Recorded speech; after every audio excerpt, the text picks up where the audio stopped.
Señora Presidente de la Asamblea General,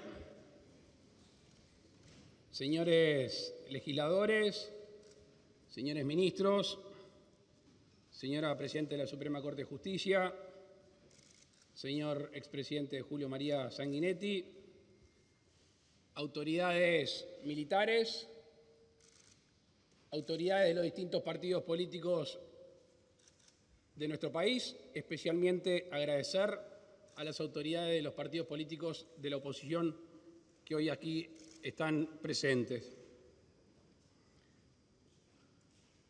Este quizá para nosotros sea un ritual común, un ritual cotidiano, pero créanme que no lo es. Todos los que de alguna manera tenemos contacto con el extranjero sabemos que nuestra democracia, que suena como una palabra muy amplia, muy grande, pero que se construye de pequeños ejemplos y acciones, tiene en esta una acción diferencial. Y por eso hemos querido todos los 2 de marzo venir presencialmente a esta casa. Lo podríamos hacer con esos mamotretos que alguno muy interesado leerá y mandar un mensaje, pero nos gusta venir acá, mirarnos a los ojos, como nos cruzamos en cualquier parte del país, y rendir cuentas. Al fin y al cabo, aquí están los representantes del pueblo.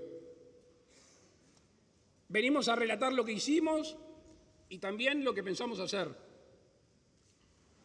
Porque en estos tiempos de incertidumbre mundial es fundamental generar confianza, generar certezas. ¿Y cómo se genera la confianza y la certidumbre? Bueno, cumpliendo los compromisos. Cumpliendo los compromisos que en nuestro caso básicamente están enunciados en un compromiso de 5 partidos políticos llamado Compromiso por el País. Y además esa confianza o esa certidumbre se amojona en la capacidad que tenga un gobernante de transmitir lo que va a pasar. Mejor dicho, de transmitir lo que va a hacer, lo que pretende hacer y cómo lo pretende hacer. Y eso es lo que hoy voy a tratar de conversar con ustedes en estos minutos. De estos 3 años de gobierno que han pasado, 2 de ellos estuvimos bajo emergencia sanitaria. Y todos los uruguayos, todos los habitantes de nuestro país, conjuntamente con el gobierno, pudimos atravesar ese momento muy difícil haciendo uso de nuestra libertad de manera responsable. Pero ojo, la pandemia no fue obstáculo para que el gobierno llevara adelante nuestro plan que habíamos planificado. Es cierto que nuestro foco de atención estuvo fundamentalmente allí. Pero a pesar de esa profunda crisis mundial que nunca usamos ni vamos a usar de excusa, hoy nuestro país, por suerte, y me imagino que todos estaremos contentos por ello, demuestra una recuperación. Tenemos un crecimiento económico superior al 5%. Nos hemos ganado el reconocimiento internacional gracias al desempeño de nuestras finanzas. Tenemos el menor riesgo país de toda América del Sur. En el año 2022 hubo un récord de personas que dejaron de estar en la informalidad, récord de proyectos de inversiones al amparo de la COMAP, récord de exportaciones, bajó la tasa de desempleo llegando aún a registros menores que los del fin del año 2019.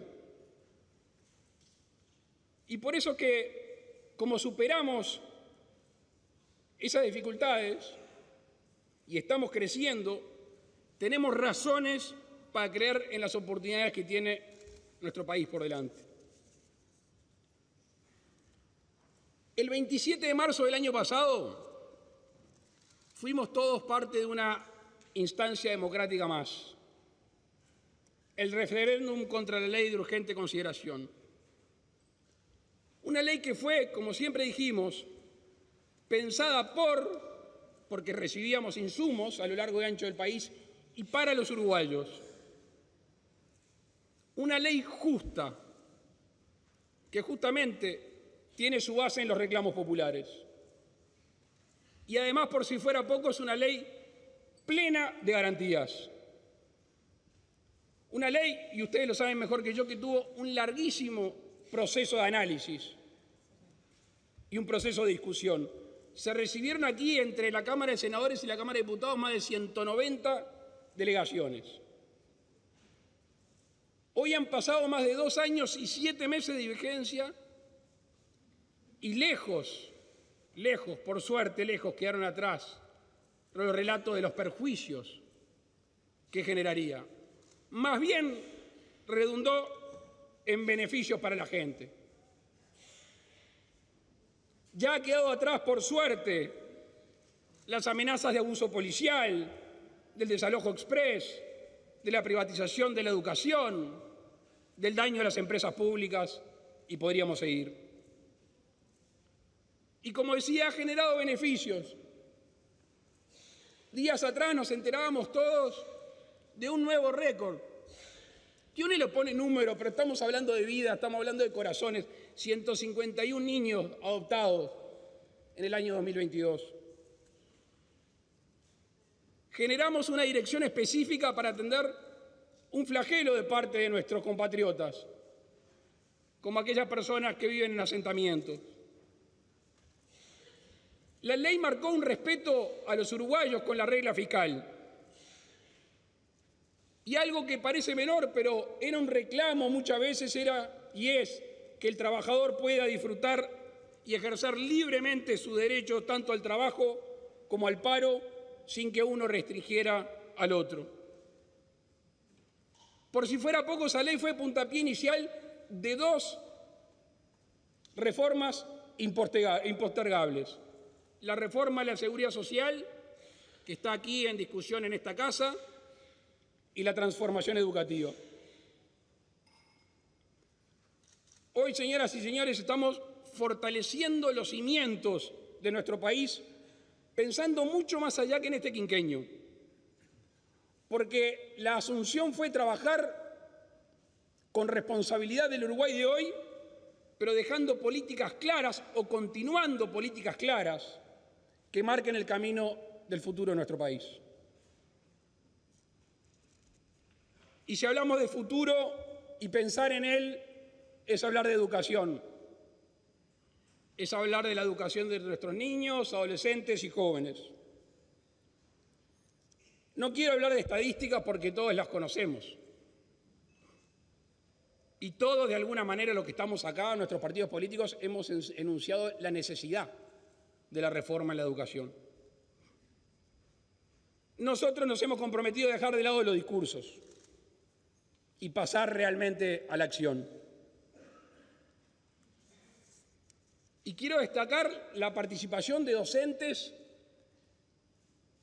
que tomaron las experiencias exitosas, muchas de ellas en nuestro país, o la gran mayoría en nuestro país, y por supuesto las sugerencias técnicas. Se elaboró una nueva forma de enseñar que tiene que estar adecuada a los tiempos que corren. Todos sabemos que el problema está de los dos lados. Lo que se enseña, que muchas veces está alejado de la realidad, y por otro lado, que los niños, los adolescentes y los jóvenes y sus familias no creen, no ven en la educación una herramienta de superación. Y por eso tenemos que salir de la zona de confort. Yo sé que cuesta. Todos de alguna manera tenemos algo de conservador porque viene de conservar. Pero si de tanto conservar ya no solo se conserva, sino que nos atrasamos, es obligación salir de la zona de confort.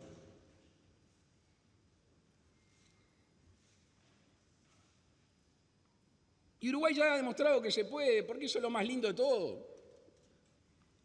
Recordemos lo que sucedió con la educación durante la pandemia. Recordemos el esfuerzo de de la comunidad educativa, de la familia y el acompañamiento de las decisiones del gobierno de la educación y del Poder Ejecutivo. Y los resultados son indiscutibles. Esto no son opiniones, son resultados. Fuimos quienes menos perdimos días de clase, básicamente gracias a la tecnología y la utilización del Ceibal. Fuimos los primeros en volver a la presencialidad. Fuimos los que tuvimos menos rezagos educativos. Empezamos entonces a concretar una transformación curricular basada en competencias. Empezamos a decir, y esto hacíamos mucho hincapié en campaña electoral, en fortalecer los centros educativos, y esto se hace profundizando los equipos de supervisión, de dirección, realizando concursos, cursos a directores y llamando a inspectores. Empezamos a reducir la desigualdad interna que tiene el sistema educativo, extendiendo el tiempo completo y el tiempo extendido a los centros educativos de todo el país. Vamos a multiplicar los centros María Espínola. Pasamos de 12 a 29 y si todo sale bien vamos a terminar el 2023 con 43 de estos centros cuyas bondades ya conocemos. Elaboramos un marco curricular nacional estableciendo 10 competencias generales. Se estableció el nuevo Plan de Educación Básica Integrada de a 3 a los 15 años. Se aprobaron nuevos programas y un nuevo reglamento de evaluación. La transformación educativa se propone algo que reclamábamos al gobierno anterior y que sé que también puede ser un proceso traumático para algunos, pero es la permanencia de los docentes de manera efectiva durante 3 años en un centro educativo. Sabemos que la rotación del docente no solo le genera inseguridades, sino que pierde tiempo, sino que además no genera ese vínculo estrecho con los alumnos que es tan necesario. Se continuó cumpliendo con la oferta de tiempo completo, llegando a 390 escuelas y jardines. Durante el 2022 se aumentó y profesionalizó el sistema de alimentación escolar y se extendió ese beneficio a los liceos y a los UTU. Hoy hay 35.000 docentes que se están formando a través del Ceibal y ya han terminado su formación 19.000. No puedo hacer otra cosa que reconocer hoy aquí ante ustedes el enorme esfuerzo, dedicación y compromiso de la mayoría de los docentes de nuestro país. Durante el 2022 trabajamos para saldar una deuda histórica que teníamos con los docentes y por eso a partir de este año se reconocerá el título universitario en un convenio entre el Ministerio de Educación y Cultura y la ANEP. Al mismo tiempo, en un proceso de trabajo en conjunto, el Ministerio de Economía, la ANEP, el Ministerio de Trabajo y los sindicatos, se inició la recuperación salarial para docentes y funcionarios. Se terminaron las desigualdades históricas para funcionarios y docentes. Finalmente, señoras y señores, después de tantas veces enunciada durante tantos años, la transformación educativa está en marcha. En materia laboral, a casi 3 años de haber decretado la emergencia sanitaria, nuestro país se ha recuperado notoriamente. La tasa de desempleo es menor a la que había incluso antes de la pandemia. De nuevo, cifras. En el 2019 había 158.294 desempleados y en el 2022 141.326. 17.000 hombres y mujeres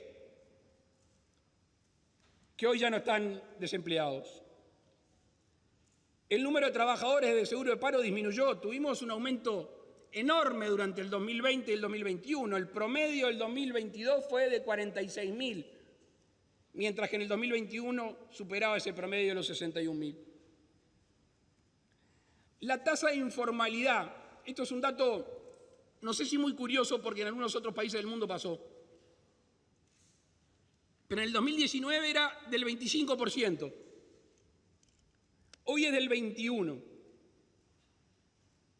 La respuesta que es que los uruguayos, los trabajadores uruguayos, sintieron que estando cerca de la ley, cerca de las normativas, estaban más amparados en un momento tan frágil como fue la pandemia.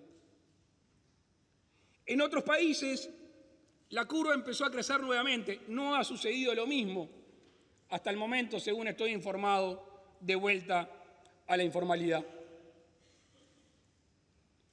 En el Senado, aquí en esta casa, se está tratando la reglamentación del artículo 57 de la Constitución, que es la personería jurídica de las organizaciones sindicales. Yo creo que eso va a generar un funcionamiento mucho más garantista. El año pasado alcanzamos un convenio con el sector público que está firmado para la recuperación del poder adquisitivo.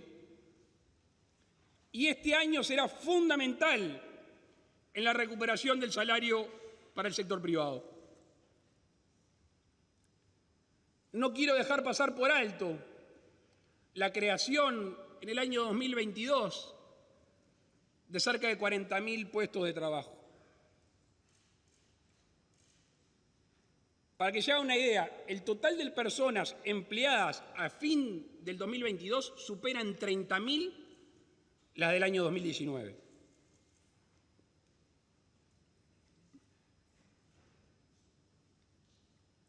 Todos sabemos que el trabajador de hoy, de alguna manera, más tarde o más temprano, lo va a dejar de hacer, y una de las certezas que necesita es su jubilación. Y hace años que todos los partidos políticos y toda la sociedad civil hablan de la urgencia en reformar el sistema previsional. Necesitamos un sistema más justo y solidario. Y entre otras cosas, y esto es vital, que responda al futuro con la menor cantidad de complicaciones. Estamos atravesando un proceso de envejecimiento de nuestra sociedad y además, por suerte, se vive más y se vive mejor. Como contracara de eso, lamentablemente, hay menos nacimientos. Somos conscientes, le voy a cambiar el tono, somos conscientes que la automatización, la rotación de los puestos de trabajo durante la vida laboral, las nuevas formas de contratación y los trabajadores por cuenta propia aumentarán. Uruguay ya está transitando estos cambios y es necesario que las leyes acompañen esta dinámica actual. Todos de alguna manera han tenido la oportunidad de opinar, criticar y aportar en un proceso que ha sido extenso e intenso, que terminó en un proyecto de ley que tiene media sanción. Después de todo el trabajo, podemos hacer algunas afirmaciones. Primero, que es una reforma progresiva. El proceso de transición de un régimen al otro es de 20 años. Según me dicen los más veteranos, la última vez fue de 9 meses, la transición. Es una reforma inclusiva, porque no deja ninguna familia por fuera y hace hincapié en aquellas familias que tengan hijos con discapacidad severa, computando años adicionales. Es una reforma que da libertad de trabajo. Aquí veo a algún legislador y algunos que otros que ya no están, que insistentemente, viendo lo que pasa en el mundo y en nuestro país, entendían y entendemos que debe existir la posibilidad de aquella persona que se jubila de volver de alguna manera al ámbito laboral. De hecho, no nos hagamos trampas al solitario, existen. Hacen changas, pero no están de alguna manera sujetos a la ley. Es una reforma solidaria porque el 100% de los mayores de 70 años accederán a un ingreso mínimo, garantizado en forma gradual. También es justa y solidaria porque cada peso aportado va a contar. Hoy todos sabemos que si no se llega a un mínimo, ese dinero desaparece, se pierde, quedan en las arcas del Estado.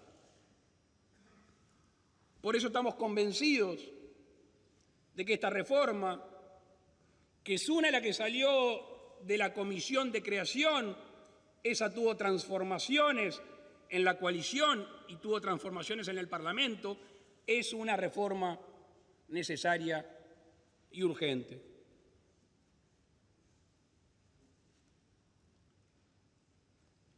Con respecto a la seguridad ciudadana, sigue siendo un tema importante en la vida de los uruguayos. Si bien los registros durante nuestro gobierno han mejorado sensiblemente, queda mucho por hacer. No los quiero aburrir con cifras, pero es bueno decirlas para no dejar los conceptos sobrevolando.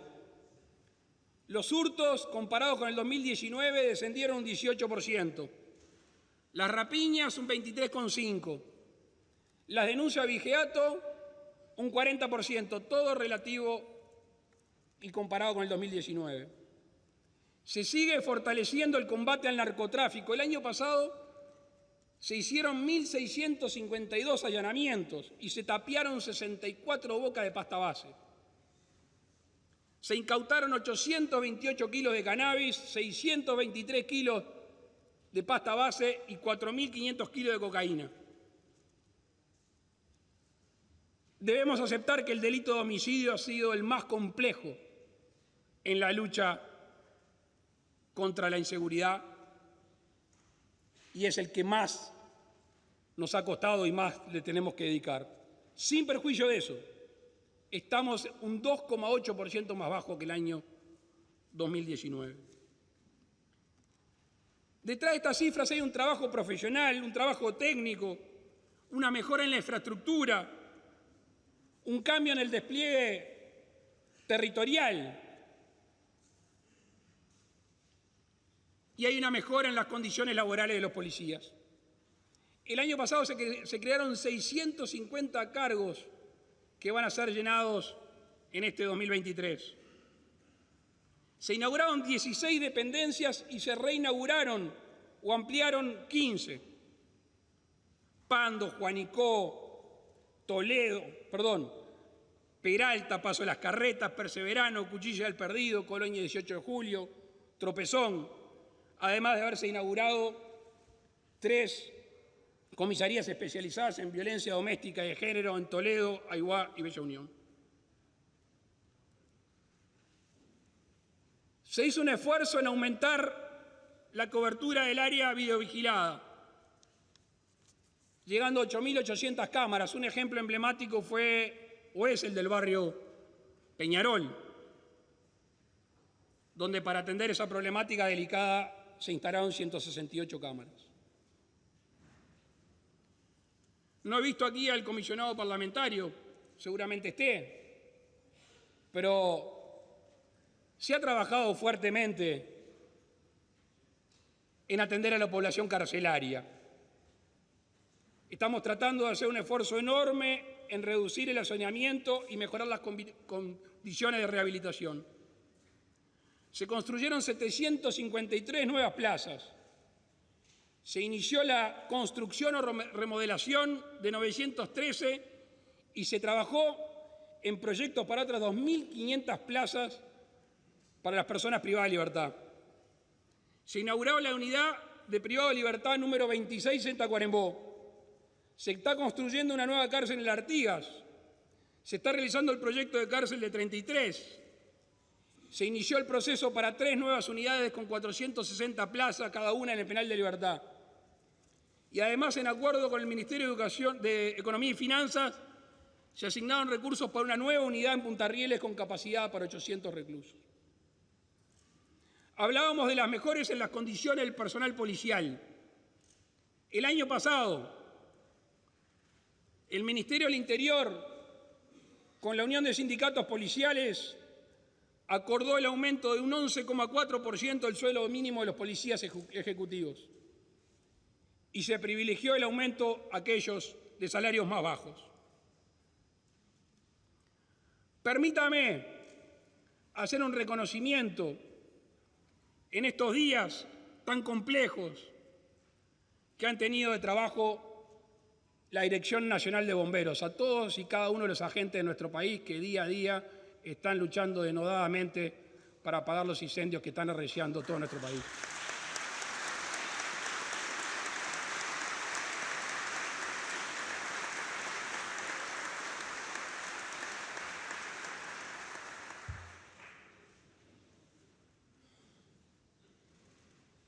Hemos avanzado también en materia de defensa nacional, cumpliendo los compromisos asumidos en su momento. Ya en la pandemia, las Fuerzas Armadas estuvieron en la primera línea de acción, controlaron nuestras fronteras en todos los aspectos, en los sanitarios y en los migratorios, teniendo como prioridad un rol social en la defensa de la salud de los uruguayos. En ese rol social también estuvieron trabajando conjuntamente con el MIDES en el Plan Invierno y Frío Polar. Al igual que en la policía, en la rendición de cuentas pasada, se hizo un esfuerzo por mejorar los salarios del personal militar. Abarcó desde el soldado de primera hasta el grado de capitán, además de una partida por nocturnidad para aquellos efectivos que realizan guardia de prevención. Se incorporó material, embarcaciones, carros blindados, piezas de artillería, y estamos por concretar aquel viejo compromiso de las patrullas oceánicas tan necesarias para nuestra realidad costera.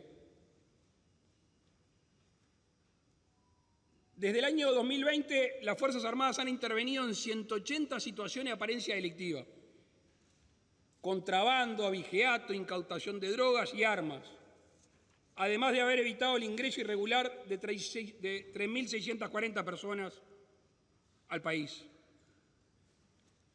Es competencia del Ministerio de Defensa también la aviación, y hace poco tiempo inauguramos el aeropuerto de Carmelo, con una inversión de cerca de $10 millones, a los cuales le seguirán otros 5 en los tiempos venideros, según se votó aquí en el Parlamento.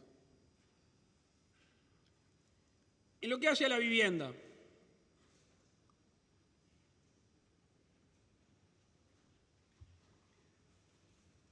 y discúlpeme si me olvido algún legislador, pero el senador Botana, el senador Camí, el senador Coutinho y legisladores varios de Cabildo Abierto han presentado iniciativas con respecto a los deudores del Banco Hipotecario.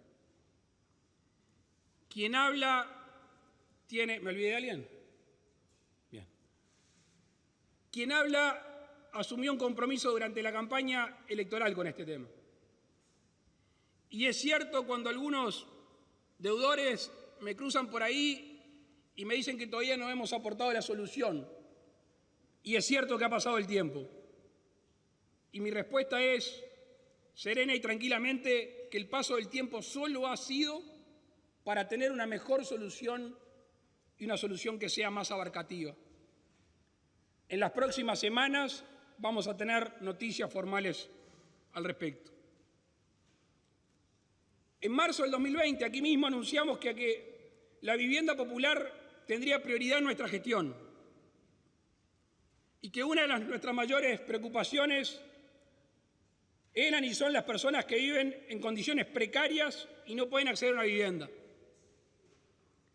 En mayo se lanzó el Plan Avanzar, destinando una inversión de $480 millones, siendo la mayor inversión que cualquier administración haya hecho antes en políticas dirigidas a los asentamientos.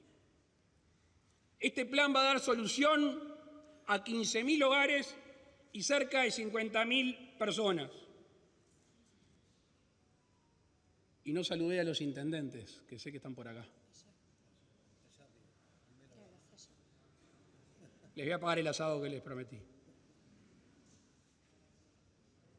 Porque hoy hay obras anticipadas en Paysandú, Cerro Largo, Tacuarembó, Florida, y de diciembre comenzaron en Flores, Río Negro, Rivera y Maldonado. Y esto es posible gracias al trabajo de los intendentes, al trabajo del Ministerio de Vivienda, de la ANB, de MEVIR y el apoyo de la Presidencia de la República.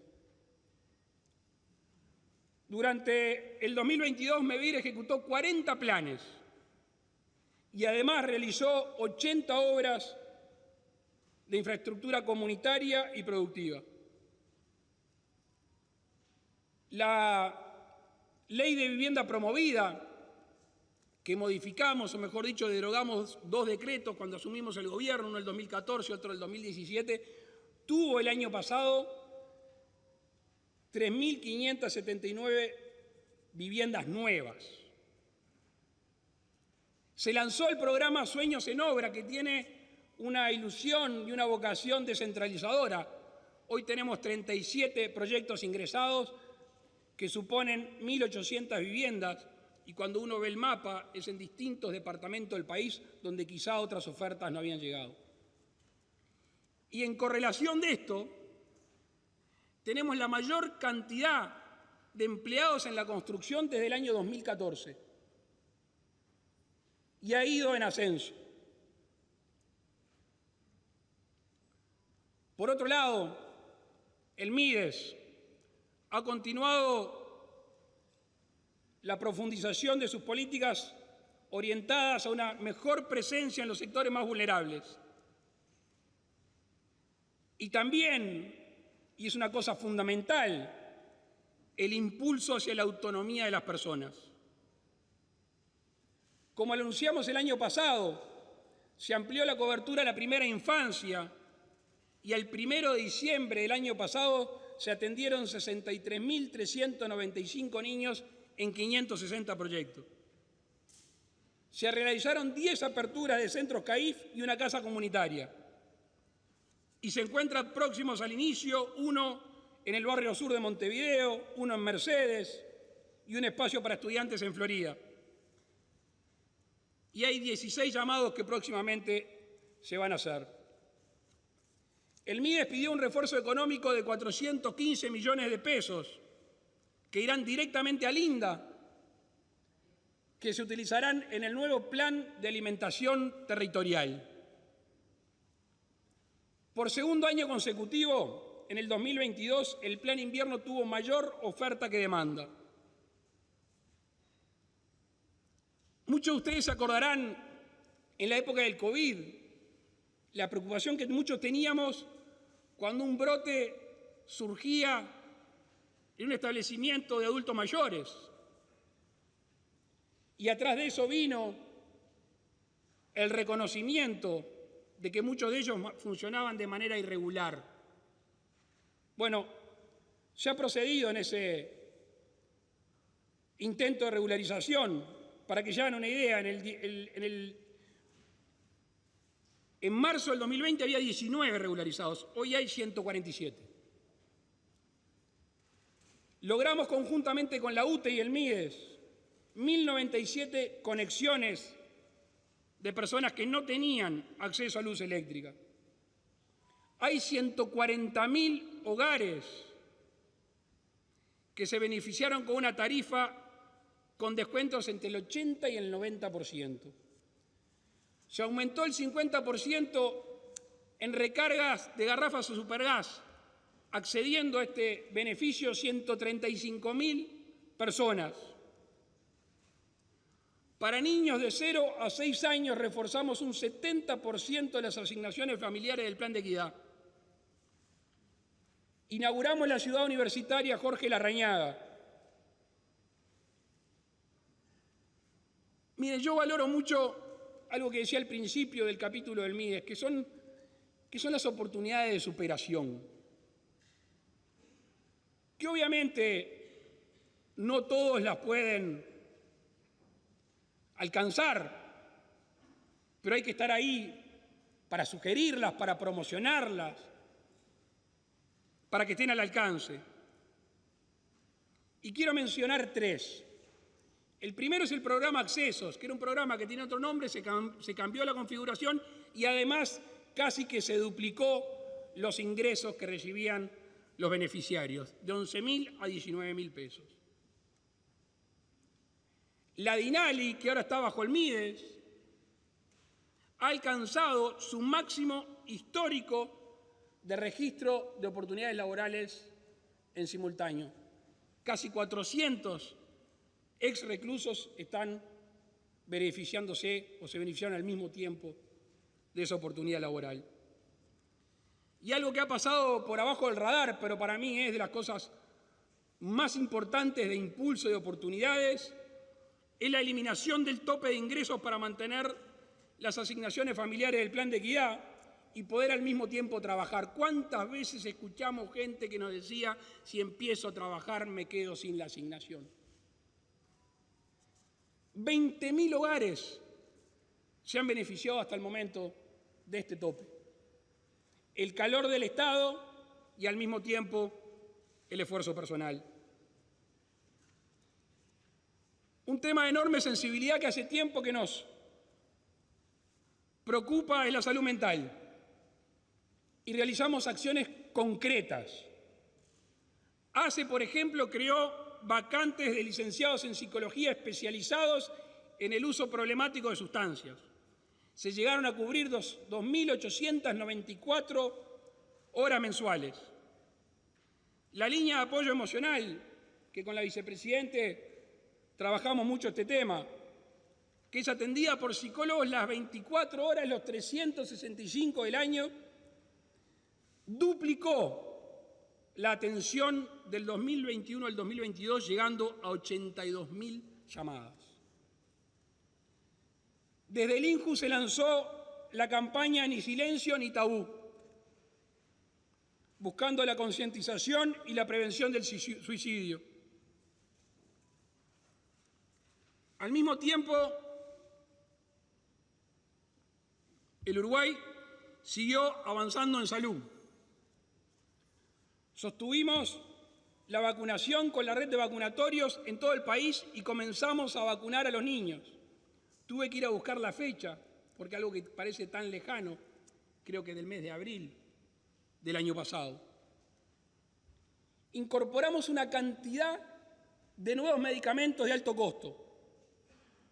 Por ejemplo, se incluyó el medicamento que frena el avance de la atrofia muscular espinal. Decretamos acceso gratuito a los implantes mamarios y a estudios de mujeres mastectomizadas.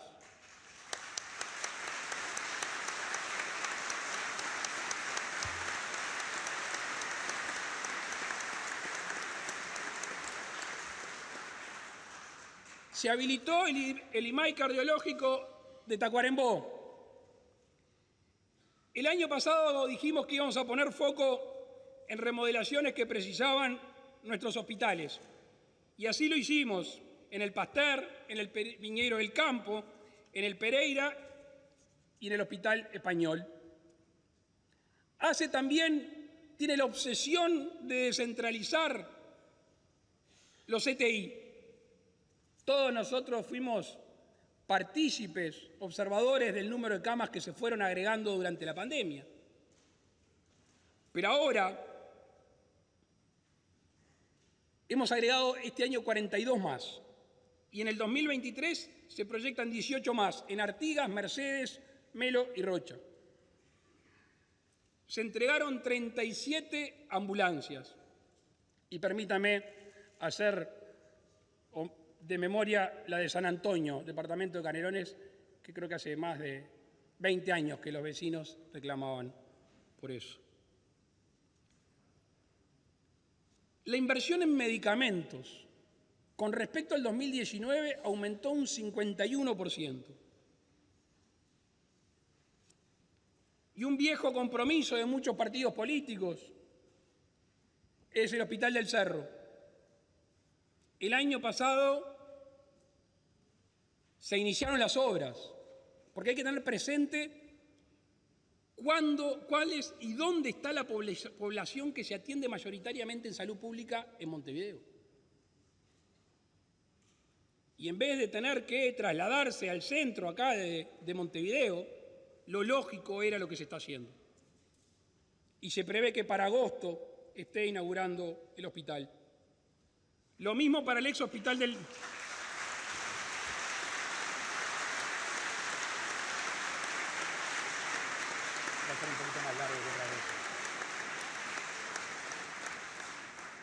Lo mismo que para el ex hospital del Filtro, cuya inauguración se prevé para octubre. En materia de medio ambiente, se va a destinar una cifra importante en el cierre de vertederos en todo el país, cerca de 16 millones de dólares. Y el Uruguay ha sido partícipe y creador de un bono verde. Es el único en su especie. Hay similares. Y esto yo lo quiero decir con mucho orgullo. No sé si está aquí Adrián Peña. Yo veía las reuniones entre el Ministerio de Vivienda, el Ministerio de Ambiente, el Ministerio de Economía, el Ministerio de Industria, el Ministerio de Ganadería, reuniones que naturalmente tenían una tensión. El Ministerio de Economía y el de Ambiente de un lado, que eran lo que exigían, uno para cuidar el medio ambiente y otro para cobrar el tema de los bonos, para que fueran más eficaces y eficientes, y después los Ministerios de la Producción. Bueno, Uruguay llegó en conjunto, además de presentar una agenda de cambio climático, a presentar este bono que, dicho sea de paso, tuvo un éxito muy importante en el universo de la inversión. Y en materia sanitaria, Uruguay también gozará de una mejor calidad de vida. Tenemos un plan muy ambicioso de saneamiento. Esta primera etapa, en la cual se destinarán 284 millones de dólares, va a llegar a 61 localidades del interior del país. Tomás Gomenzoro, Bichadero, Quebracho, Aiguano, Berlín, San Bautista, Nueva Albesia, y podríamos seguir enumerándolas. Con una inversión de más de 200 millones de dólares, se va a realizar la obra más grande de los últimos 150 años en infraestructura de agua potable. El proyecto Arasatí ya fue aprobado y se está iniciando el proceso de licitación.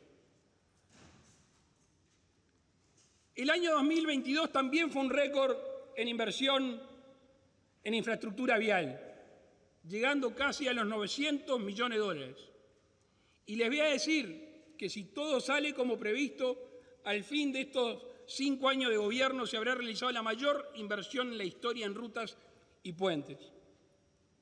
Quienes recorren el país habrán visto una y otra vez la intervención en obra pública. Se beneficiarán y ya se están beneficiando la 1, la 3, la 5, la 6, la 8, la 9, la 14, la 15, la 20 y todas las que ustedes conocen de diferentes pagos del país. Y otro dato no menor es la construcción de puentes. Teníamos previsto entre construcción y refacción 159. Y hoy el Ministerio de Transporte nos informa que va a haber intervención y construcción sobre más de 227.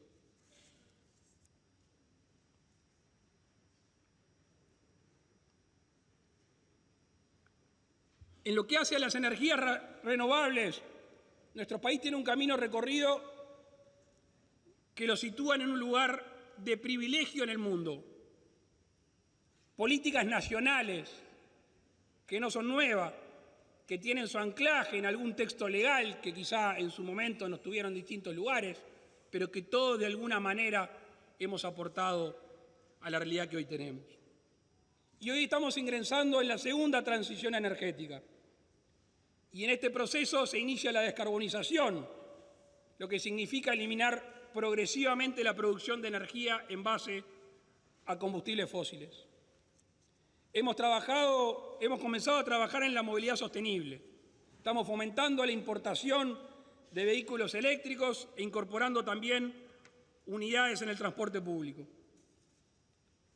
Uruguay está en condiciones hoy de producir hidrógeno verde y transformarlo en un nuevo producto de exportación. Según los análisis técnicos, esto podría generar más de 30.000 puestos de trabajo y para el 2040 exportar cerca de 2.100 millones de dólares. Pero vamos a no irnos tan lejos, porque la convocatoria a proyectos ya está y pueden llegar a estar operativos a partir del 2024.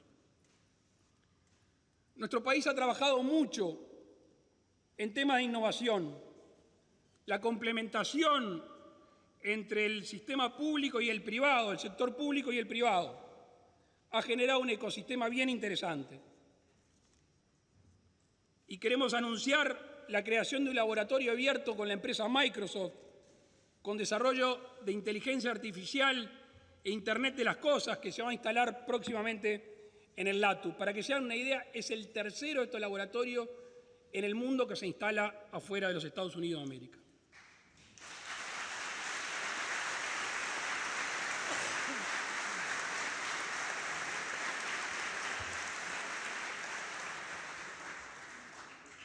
La descentralización, palabra que me habrán escuchado decir más de una vez en este discurso, ha sido una constante en este gobierno, también en la accesibilidad. Antel cubrió el 94% de los centros educativos con banda ancha en el marco del Ceibal. Para que se hagan una idea, al 2019 era el 31%, o sea que se triplicó la conexión en los centros educativos.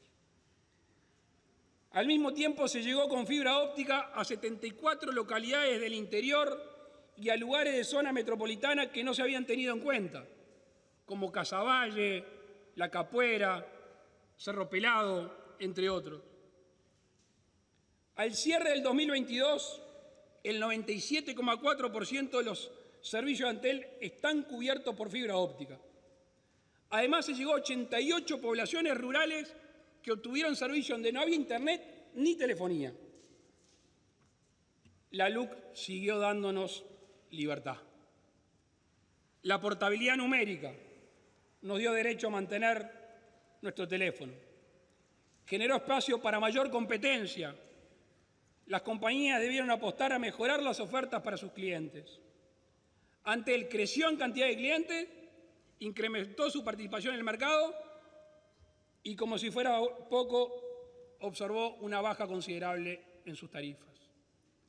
El próximo paso es la subasta de 5G que se va a realizar este año. La descentralización también tiene que ver en la coordinación de obras con los distintos departamentos. En el 2022 la UPP alcanzó un récord de ejecución de obras en el interior. De la misma manera que Antel, la UTE hizo un gran trabajo para llegar a aquellos uruguayos que no tenían acceso a luz eléctrica. Recuerdo cuando José Luis Falero estaba en la UPP, me trajo un número de 2.000 y poco uruguayos que todavía no tenían luz eléctrica y están detectados a lo largo y ancho del país. Creo que el año pasado llegamos a 800 y pico de esos uruguayos y se prevé continuar llegando a esos hogares alejados. La UTE pretende una inversión de 230 millones de dólares este año. El crecimiento económico al cual hice referencia al principio del discurso se debe en gran parte gracias al máximo histórico que alcanzaron las exportaciones uruguayas. Superaron los 13.500 millones de dólares y de esos 13.500, 10.000 significan el sector agroindustrial. La carne bovina creció un 5% respecto al 2021, la soja el doble del 2021, los lácteos un 21%, el arroz un 31%. Yo creo que ya no hay nadie más en nuestro país que ponga en duda que si al agro le va bien al país.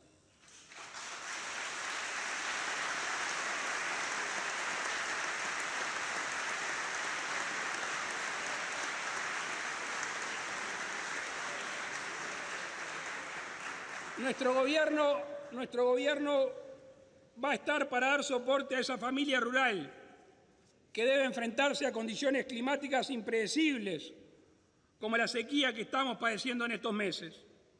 Le pedí al ministro de Ganadería que me haga un listado de las medidas y no lo quiero aburrir más. Pero básicamente las medidas van desde habilitar el pastoreo en rutas, una línea de apoyo a los productores de los rubros ganadería, lechería, horticultura y fruticultura y agricultura en todo el territorio nacional. El Ministerio de Ganadería aportó más de $1 millón a las intendencias para que tengan apoyo al sector mediante medidas específicas.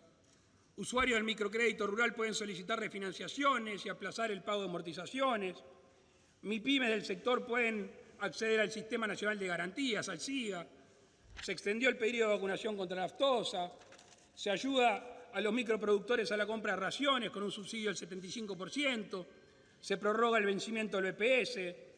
Se mantuvieron estables las tarifas, la renta de colonización. UTE redujo un 15% el costo de energía eléctrica a quienes riegan. La ANDE ofrece una línea de crédito para apoyo, para gastos o inversiones. La OCE está acercando el agua potable para consumo humano. ANEP autorizó que se utilicen sus predios para pastoreo. El Ministerio de Defensa dio apoyo coordinado junto con el de Ganadería para limpieza de tajamares y aguada. ANCAP destinó 10.000 litros de gasoil para estas tareas.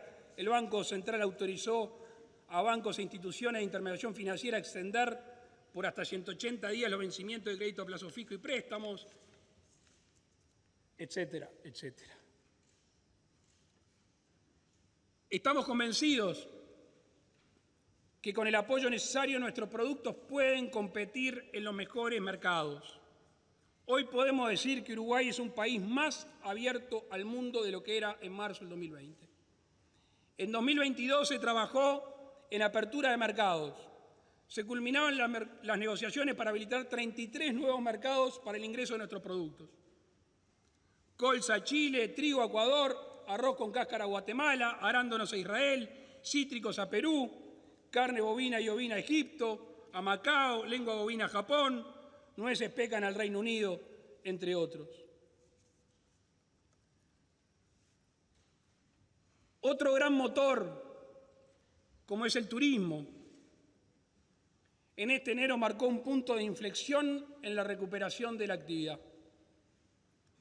Este ha sido de los sectores más golpeados por la pandemia, en el cual los empresarios y trabajadores demostraron una enorme resiliencia. El Gobierno, en coordinación con la Cámara Uruguaya de Turismo, generó un importante apoyo durante la crisis y ahora hemos tomado medidas para potenciar la recuperación. Los turistas que ingresaron al país en enero del 2023 superan en un 10% a los que ingresaron en enero del 2019.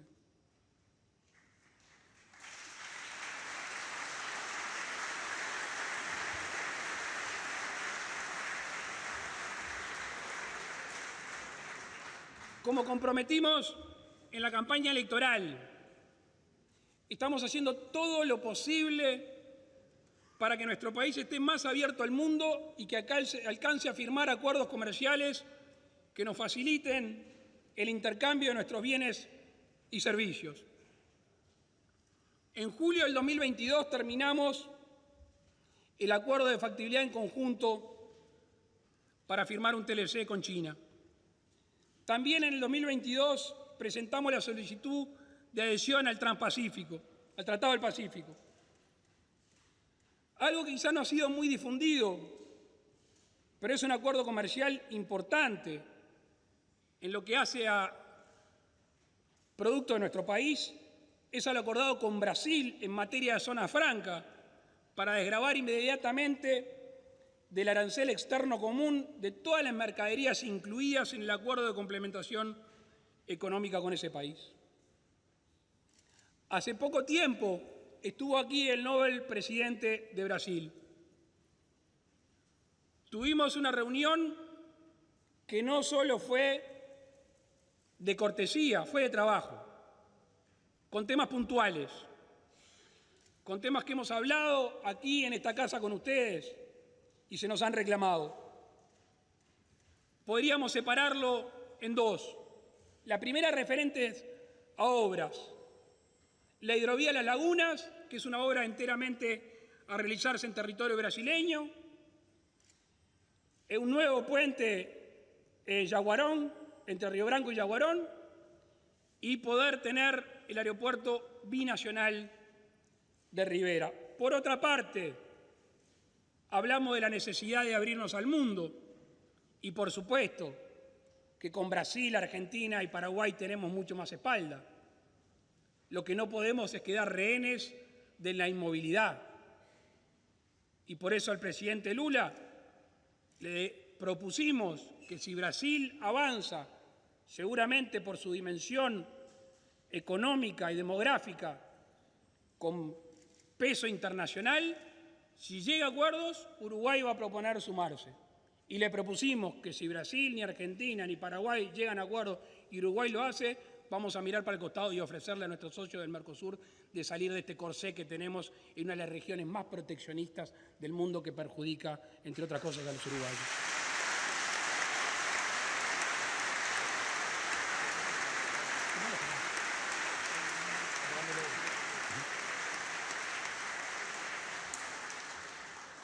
A lo largo del discurso he hablado del crecimiento económico, de un aumento del empleo, de finanzas equilibradas, del cumplimiento de metas fiscales, del apoyo creciente a los más vulnerables.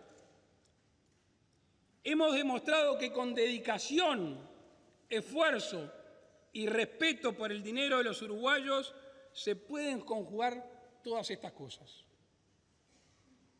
Hoy queremos anunciar otra acción más. A raíz de las pautas mencionadas, de las pautas anteriores, estamos en condiciones de proceder a una baja de impuestos.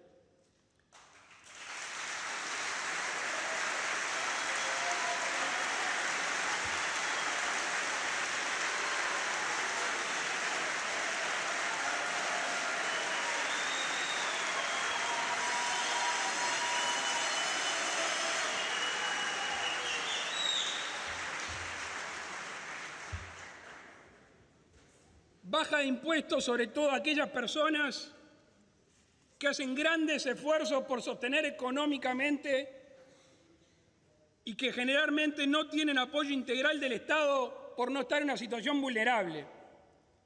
Para ser claro, abundan los ejemplos.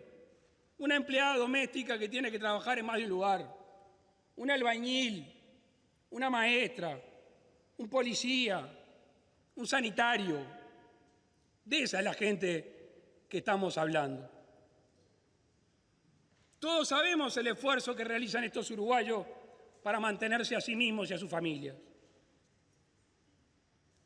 De hecho, el impacto mayor del ajuste fiscal del 2017 fue disminuir las deducciones que puede hacer una persona al pagar el IRPF. Por eso el primer paso es aumentar las deducciones con el foco principal en los trabajadores contribuyentes del IRPF de menores ingresos y con los trabajadores que tengan hijos a cargo. Después tendrán el documento porque hay decretos firmados y hay proyectos presentados ya en el Parlamento.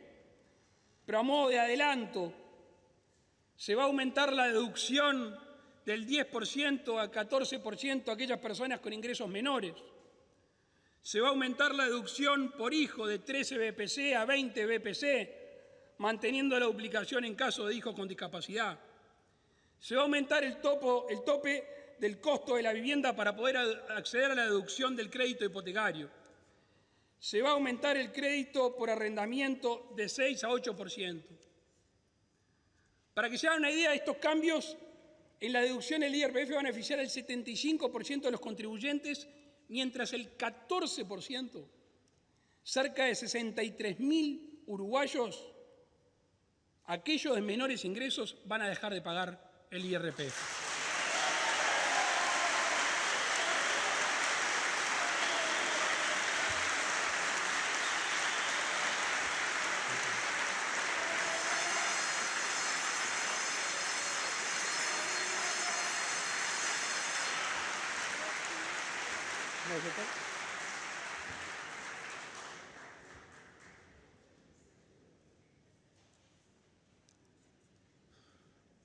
Con respecto al IAS,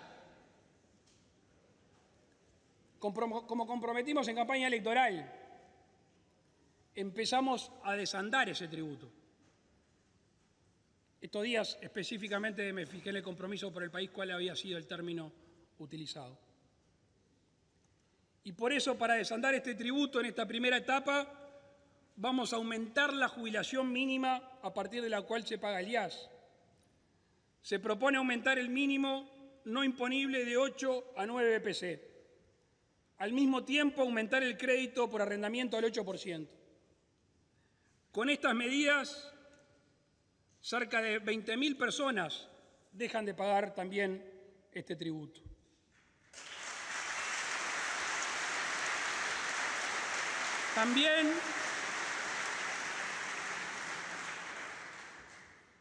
También estamos proponiendo un conjunto de medidas que profundizan los beneficios que hemos otorgado a las micro y pequeñas empresas. Reclamo de algunos de los miembros de la coalición. Estas empresas que constituyen el corazón del motor económico de nuestro país. Toda la renuncia fiscal entre personas y empresas significan 150 millones de dólares. Y en lo personal estoy convencido de que además de los directamente beneficiados, que superan los 80.000, que no van a pagar, más los otros beneficiados parcialmente, se va a generar un proceso virtuoso, que es un proceso de mayor consumo y por ende de más dinamismo económico. Y convengamos que la mayoría de estos uruguayos que se van a beneficiar es para comprar el almacén, para pagar las cuentas, para comprarle ropa a los hijos, es para la cotidiana, no es para bonos del Tesoro, ni para hacer grandes ahorros, ni irse a veranear al extranjero. Estamos hablando de gente